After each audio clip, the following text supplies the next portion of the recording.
মহাসড়কে পার্শ্ব রাস্তা থাকা সত্ত্বেও থ্রি হুইলার উঠে যাচ্ছে মহাসড়কে। এতে বাড়ছে দুর্ঘটনার ঝুঁকি।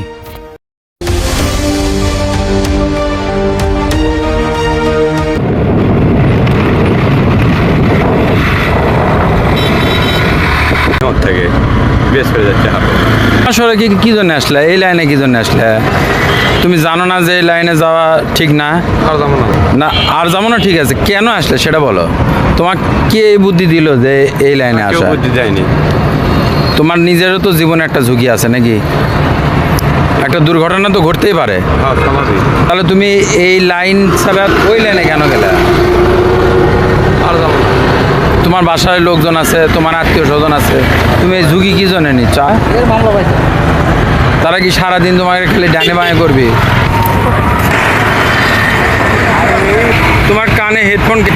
আপনি মহাসড়কে উঠছেন কেন ভাই বলেন? মহাসড়কে কেন আসলেন আপনি? তোমার তো জীবনে একটা ঝুঁকি আছে।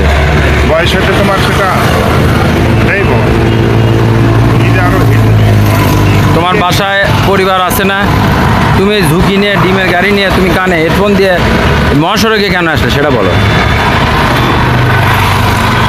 এখন আমরা ভাই এদের সাবধানতার জন্য এত আমরা রাস্তায় গিয়ে করতেছি, তাদেরকে বোঝানোর চেষ্টা করতেছি যে আপনাদের জন্য সার্ভিস রোড করা আছে, আপনারা সার্ভিস রোডে আসেন, সার্ভিস রোডে আপনাদের নিরাপদ থাকবেন, যাত্রী নিরাপদ থাকবে, আপনার গাড়ি নিরাপদ থাকবে। কিন্তু তারা তাও না মানে তারা এই হাই রোডে ওঠে এবং বিভিন্ন সময় বিভিন্ন ধরনের খরচ এই দুর্ঘটনার রোধ কল্পে আমরা কাজ করে থাকি।